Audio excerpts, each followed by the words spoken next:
2019. Asamblea General de la Organización de las Naciones Unidas. Este hombre pronuncia tales palabras. Es un negocio comercial. Las empresas capitalistas crean virus para luego producir y vender vacunas. Es muy vergonzoso e inmoral. Las vacunas y los medicamentos no se pueden vender.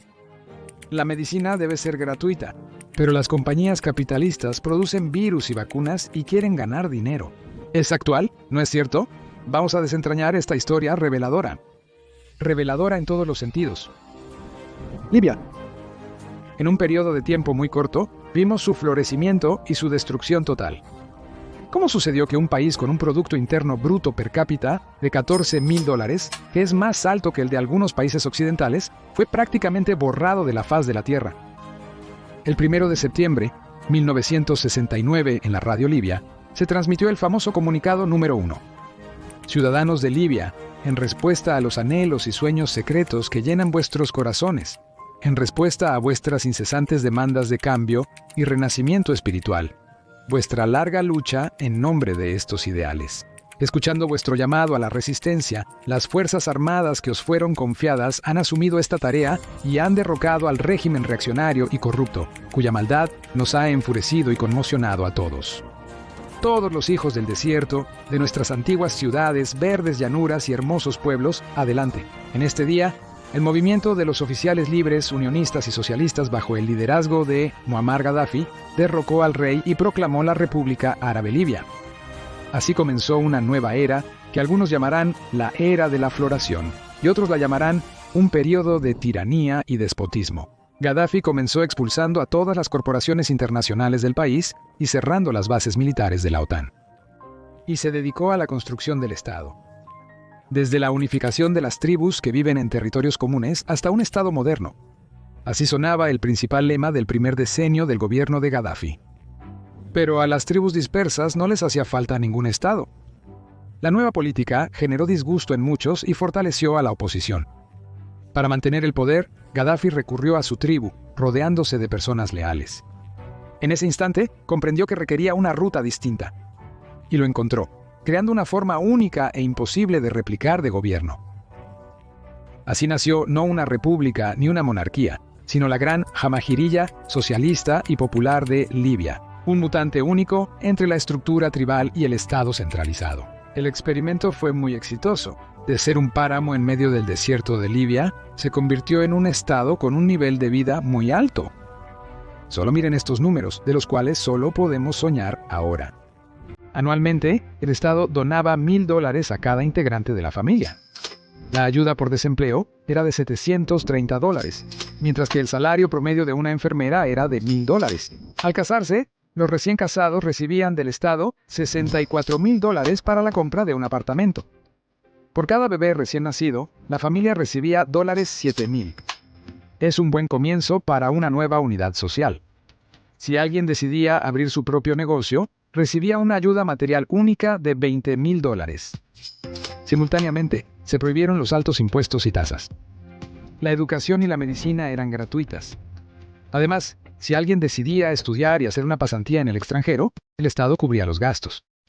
También existía una red especial de tiendas para familias numerosas con precios simbólicos para los productos básicos de alimentación. No existían pagos de servicios públicos. Los créditos para la compra de automóviles y apartamentos eran sin intereses. Mientras tanto, el Estado pagaba hasta el 60% del costo del automóvil, y a los soldados del Ejército Popular se les daba el 65% del total. También existían farmacias especiales que dispensaban medicamentos de forma gratuita. La gasolina costaba 14 centavos el litro, más barata que el agua. En Libia, los servicios inmobiliarios estaban prohibidos y falsificar medicamentos se penalizaba con la muerte. También estaban prohibidos la venta y el consumo de alcohol. Ley seca. 3/4 de los libios hasta 1969 eran analfabetos, y el 10% de la población sufría de ceguera debido a la total falta de higiene y la casi total ausencia de médicos e instalaciones médicas. Gaddafi inició de inmediato la construcción de hospitales, bibliotecas, escuelas y universidades. Ya para 1977, el nivel de alfabetización en el país había aumentado hasta el 80%, y para 1990 casi al 90%. ¿Qué cualidades personales debía tener el coronel Muammar Gaddafi para crear tal oasis en el desierto en un periodo de tiempo tan corto? Bueno, definitivamente no era un ángel. Se sabe mucho sobre su amor por las mujeres y la opulencia, así como sobre su crueldad y venganza.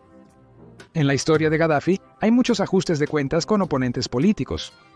En 1978, el imam Musa al-Sadr, líder de los chiitas libaneses y fundador del movimiento Amal, desapareció misteriosamente durante una visita a Libia.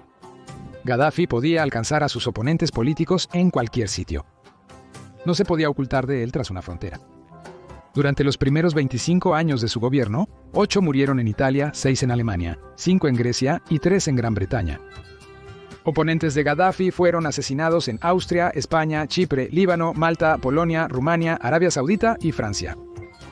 Los destruyó de manera metódica y despiadada. Gaddafi era definitivamente cruel, como de hecho todos los que juegan en grande en el tablero de ajedrez mundial.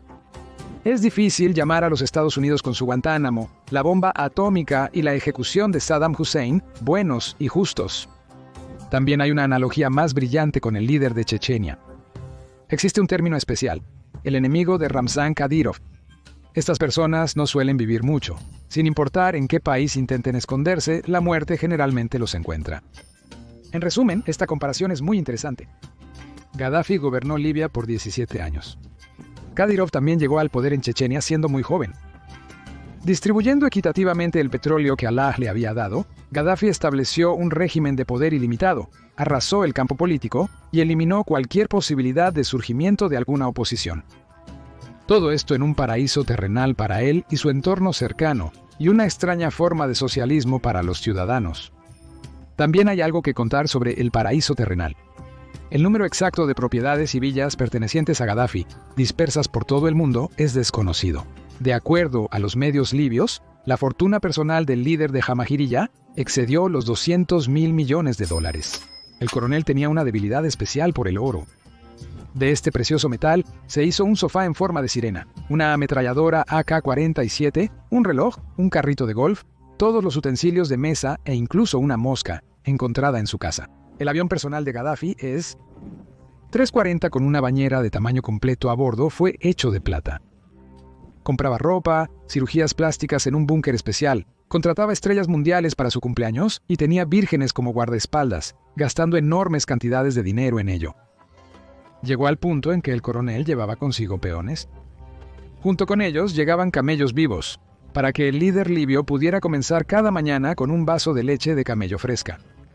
Así, los viajes al extranjero con camellos se volvieron tradicionales. De cualquier manera, para crear lo que finalmente surgió de Libia y en un tiempo bastante comprimido, se necesitaba poseer cualidades humanas muy específicas, o no tan humanas. Pero eso es una pregunta más para las élites gobernantes de la mayoría de los países, no para Gaddafi. Por ejemplo, ¿cómo infiltrarse en las agencias de inteligencia más importantes del mundo? Gaddafi lo hizo de una forma bastante peculiar, que una persona normal nunca entendería. Comenzó a apoyar movimientos de izquierda radicales y nacionalistas por todo el planeta. En este proceso, las diferencias entre la lucha de los pueblos por la libertad y el terrorismo eran muy borrosas. Las personas inteligentes comprenden que la mayoría de los actos terroristas no son acciones alocadas de fanáticos religiosos, sino operaciones meticulosamente organizadas por servicios especiales y de inteligencia de diversos países. Durante este periodo, Libia apoyó económica y militarmente a cerca de 30 grupos extremistas, entre ellos el Ejército Republicano Irlandés, Euskadita Askatasuna Vasco, las Brigadas Rojas Italianas, el Ejército Rojo Japonés, el Ejército Alemán Occidental, la fracción del Ejército Rojo, el Grupo Palestino Abu Nidal y otros más. En 1986 una explosión ocurrió en una discoteca de Berlín Occidental, frecuentada por militares estadounidenses. 3 muertes y 200 heridos. Los servicios especiales rápidamente descubrieron la mano de Gaddafi, y años después esta información fue confirmada. Como respuesta, se bombardearon con precisión objetivos militares en Trípoli y Bengasi, lo que resultó en la muerte de decenas de civiles. Después de un tiempo, en diciembre de 1988, sobre la localidad escocesa de Lockerbie, explotó un avión de pasajeros Boeing 747, murieron 270 personas. 15 años después, para levantar las sanciones internacionales, Libia admitió que sus funcionarios eran responsables de la explosión del avión. En septiembre de 1989, un avión que realizaba el vuelo Union de Transports Aériens 772 desde Brazzaville a París se estrelló en la tierra. murieron 179 personas. Y la misma situación. 15 años después, en el año 2003, Gaddafi anunció su decisión de pagar compensaciones a las víctimas de la tragedia, subrayando que no considera a su país responsable del atentado. Nuestra dignidad es importante para nosotros. El dinero no nos importa. El caso de Lockerbie ya terminó y ahora el de Yuti también está cerrado. Estamos abriendo una nueva página en nuestras relaciones con Occidente. Se cree que las explosiones de los aviones fueron organizadas por los servicios especiales libios por orden de Gaddafi, como venganza por el bombardeo de Trípoli y Bengasi. Así actuaba un hombre que llegó al poder a los 18 años como resultado de un golpe y pudo mantener ese poder durante más de 40 años hasta los 70. Pocas personas en la arena política mundial han logrado esto. Pero, ¿en qué consistía el principal crimen de Gaddafi que las naciones occidentales simplemente no podían perdonar? Gaddafi se atrevió a tener un objetivo muy ambicioso: fortalecer a los países africanos en su conjunto. Tuvo la audacia de proponer a los estados africanos la idea de dejar de ser un apéndice colonial del oeste. Quería cambiar el destino que Estados Unidos y los grandes jugadores europeos habían preparado para estos países hace mucho tiempo.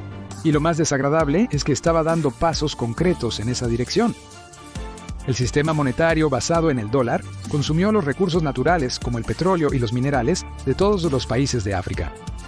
Para cambiar esta triste situación, Gaddafi planeaba introducir el dinar de oro como la moneda principal.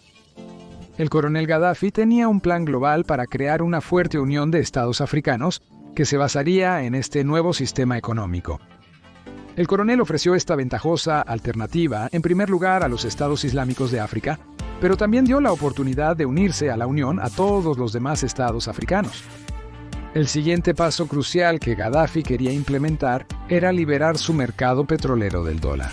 Según un acuerdo de la Organización de Países Exportadores de Petróleo con Estados Unidos desde los años 70, Libia ha comerciado petróleo en dólares, lo que benefició a los participantes occidentales del pacto. Si Gaddafi hubiera hecho esto, otros productores de petróleo y gas africanos y de Oriente Medio lo habrían seguido. El nuevo plan de Gaddafi implicaba la creación de un sistema bancario africano completamente nuevo que no dependería de los bancos centrales occidentales, franceses y británicos. Es improbable que Occidente hubiera resistido tal golpe a su sistema. Por eso, la élite mundial no podía permitir esto de ninguna manera. Había otra razón, también relacionada con los recursos, pero no con el petróleo.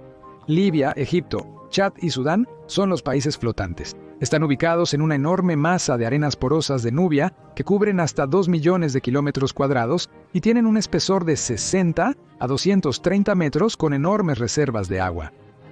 Los libios se toparon con esta fortuna por pura casualidad. Descubrieron agua en 1953 mientras intentaban encontrar fuentes de petróleo. Solo un par de décadas después de la llegada de Gaddafi, los habitantes del país se dieron cuenta de que habían encontrado un verdadero tesoro. Gaddafi comenzó a implementar uno de los proyectos de irrigación más grandiosos en toda la historia. El coronel lo llamó el Gran Río hecho por el hombre. La construcción de esta infraestructura a gran escala podría transformar el árido continente africano en un continente floreciente. Eso es precisamente lo que Gaddafi intentaba conseguir. Primero, bajo su dirección, se desarrolló un proyecto para una compleja red de tuberías. Su tarea era llevar agua desde el acuífero de Nubia a las regiones áridas del país. Luego, se invitó a especialistas de Corea del Sur a Libia, quienes trajeron consigo las tecnologías más avanzadas de la época. Después, se inauguró una fábrica de tubos de hormigón de 4 metros de diámetro en la ciudad de El Burey.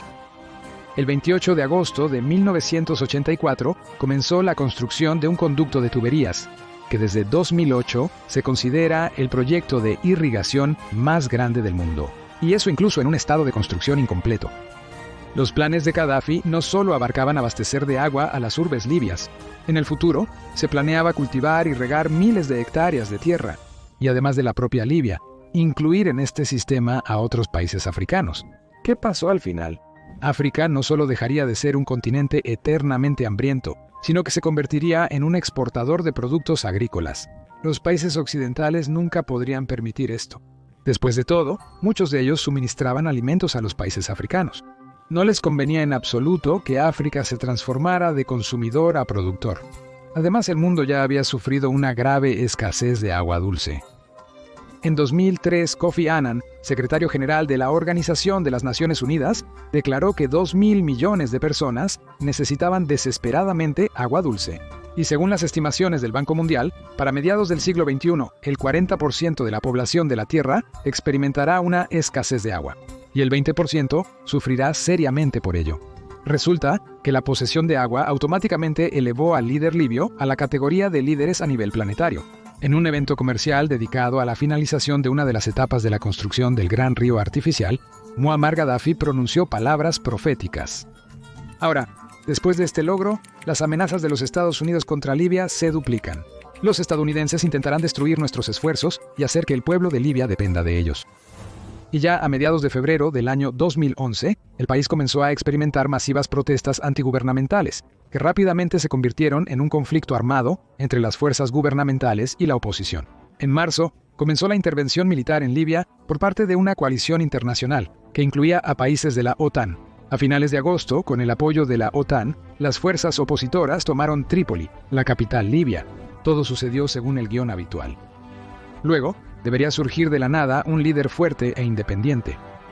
Con la ayuda de las Fuerzas Armadas debería haber establecido orden en el país y crear un país cómodo para Occidente con una fachada democrática. Pero algo salió mal. Después de la caída del régimen de Muammar Gaddafi, el país se dividió efectivamente en varios territorios controlados por diferentes grupos. Tras el derrocamiento de Gaddafi, terroristas internacionales comenzaron a llegar en masa a Libia. Su influencia en la situación política interna del país continúa creciendo. La consecuencia más temible de la guerra civil en Libia fue la muerte de decenas de miles de personas. Una gran cantidad de ciudadanos comunes perdieron sus hogares y comenzaron a emigrar a países vecinos y a Europa, arriesgando sus vidas. Al destruir el sistema que Gaddafi había creado, la democracia occidental no obtuvo exactamente lo que esperaban. Pero nadie quiere admitir sus errores. Al final, se transmitió el mensaje principal. El mundo no debe cambiar en contra de la voluntad de quienes se autodenominan la élite. El tema de Libia no se agota aquí, pero nuestro tiempo al aire es limitado. Por lo tanto, vamos a concluir. Cuéntenos en los comentarios si omitimos algo en este episodio. ¿O crees que el tema es totalmente distinto? Gracias por ver y nos vemos en nuestro canal.